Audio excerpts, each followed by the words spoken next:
ಓಂ ನಮಃ ಸಿದ್ದೇಭ್ಯಃ.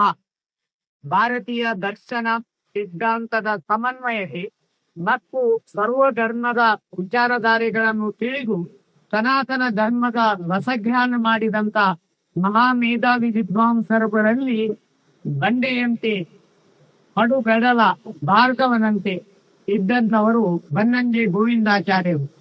ನಮ್ಗೆ ಸನಾತನ ಧರ್ಮದ ಓಂಕಾರದ ನಾದ ಸ್ವರೂಪದಿಂದ ಹಿಡಿದು ಬ್ರಹ್ಮ ವಿಷ್ಣು ಮಹೇಶ್ವರದ ಸೃಷ್ಟಿ ಸ್ಥಿತಿ ಲಯದ ಬಗ್ಗೆ ಅದ್ಭುತವಾದಂತಹ ಶ್ರೀಕೃಷ್ಣನಿಂದ ಬಂದಂತಹ ಗೀತೋಪದೇಶದ ಎಲ್ಲಾ ರೀತಿಯ ಪರಿಚಯಗಳನ್ನು ನಮ್ಮ ಮಟ್ಟಿಗೆ ನಾವು ಸೂಜಿಯಷ್ಟು ಅವರು ಕೊಟ್ಟ ಬ್ರಹ್ಮಾಂಡದಷ್ಟು ವಿಚಾರಗಳನ್ನು ಹೇಳಿದ್ದನ್ನು ಸೂಜಿಯಷ್ಟಾದರೂ ಧಾರಣೆ ಮಾಡಿದ್ರೆ ನಾವು ಭಾಗ್ಯವಂತನಂತ ತಿಳಿದುಕೊಳ್ಬೇಕು. 1990ರಿಂದಲೂ ಸುಮಾರಾಗಿ ನಾವು ಒಂದು ಕಡೆಯಿಂದ ತಾಳು ಮದ್ದಳೆ, ಇನ್ನೊಂದು ಕಡೆಯಿಂದ ತಾಳ ಮದ್ದಳೆ ಭಾಗವತಿಕೆ ಇಲ್ಲದೆ ಓತಪ್ರೋತವಾಗಿ ವಾಗ್ಜರಿಯ ಮೂಲಕ ನಮ್ಮನ್ನೆಲ್ಲ ಬಡಿದೆಬ್ಬಿಸುವ ಜಾಗೃತಿಯ ಕಾರ್ಯವನ್ನು 1890ರ ಸಂದರ್ಭದಲ್ಲಿ ವಿವೇಕಾನಂದರು ಚಿಕಾಗೋದಲ್ಲಿ ಹೇಗೆ ಮಾಡಿದ್ರು, ಅದೇ ರೀತಿಯಾಗಿ ನಮ್ಮ ಕರಾವಳಿಯ ಭಾಗದ ಭಾರ್ಗವ ಅಂತ ಹೇಳಿದ್ರೆ ತಪ್ಪಾಗಲಿಕ್ಕಿಲ್ಲ, ಬನ್ನಂಜೆ ಗೋವಿಂದಾಚಾರ್ಯರು ಆ ಕೆಲಸವನ್ನು ಮಾಡಿದ್ರು. ದ್ವೈತ ಅದ್ವೈತ ವಿಶಿಷ್ಟಾದ್ವೈತದ ವಿಚಾರಗಳನ್ನು ತಿಳಿದದ್ದು ಅಲ್ಲದೆ ಜೈನ ತತ್ವಶಾಸ್ತ್ರಗಳ ಬಗೆಗಿನ ಒಲವು ಕೂಡ ಅವರಲ್ಲಿ ಇತ್ತು. ದೈವಿ ಸಂಪತ್ತು ಮತ್ತು ಅಸುರಿ ಸಂಪತ್ತು ಈ ಜಗತ್ತಿನಲ್ಲಿ ಎರಡು ರೀತಿಯ ಜಾತಿಗಳಿವೆ ಅನ್ನೋದನ್ನು ಅವರು ಹೇಳಿದ್ದಾರೆ. ಅವರೊಬ್ಬ ವೈಚಾರಿಕ, ಸಾಹಿತ್ಯಿಕ, ಸಾಂಸ್ಕೃತಿಕ, ಆಧ್ಯಾತ್ಮಿಕ ಭೀಷ್ಮ. ಹಾಗಾಗಿ ನಮ್ಗೆ ಅವರು ಅತ್ಯಂತ ಅಚ್ಚುಮೆಚ್ಚು. ಅಂತಹ ಬನ್ನಂಜೆ ಗೋವಿಂದಾಚಾರ್ಯರ 90ರ ವಿಶ್ವ ನಮನ.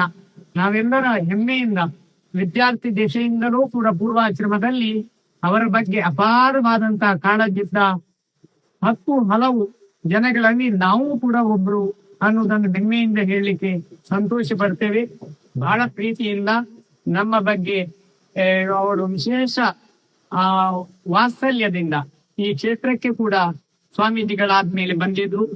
ನಮ್ಮ ಹಿಂದಿನ ಪೂರ್ವ ಭಟ್ಟಾರಕರ ಕಾಲದಲ್ಲೂ ಕೂಡ ಬನ್ನಂಜೆ ಗೋವಿಂದಾಚಾರ್ಯರು ಬಂದಿದ್ರು. ಜ್ಞಾನಿ ಮತ್ತು ಅಜ್ಞಾನಿ ಎರಡು ಜಾತಿ ಇದೆ ಅಂತ ಹೇಳಿದ್ರು.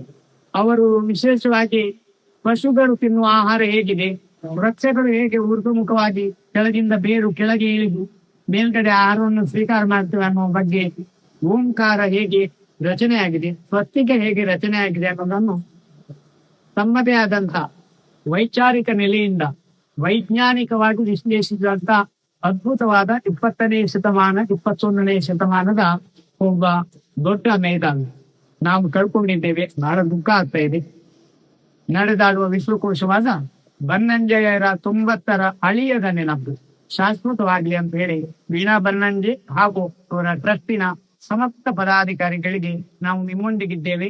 ಶತಮಾನೋತ್ಸವದ ಕಾರ್ಯಕ್ರಮ ಕೂಡ ಅದ್ಭುತವಾಗಿ ಜಾಗತಿಕ ನೆಲೆಯಲ್ಲಿ ಆಗ್ಲಿ, ನಮ್ಮ ಸನಾತನ ಧರ್ಮವು ಶ್ರೇಷ್ಠ ಮೌಲ್ಯಗಳನ್ನ ಸಾದರ ಪಡಿದ್ವಿ, ವಿಶ್ವ ಮೈತ್ರಿ ಭಾವವನ್ನು ಮತ್ತಷ್ಟು ಹೆಚ್ಚಿದ್ವಿ.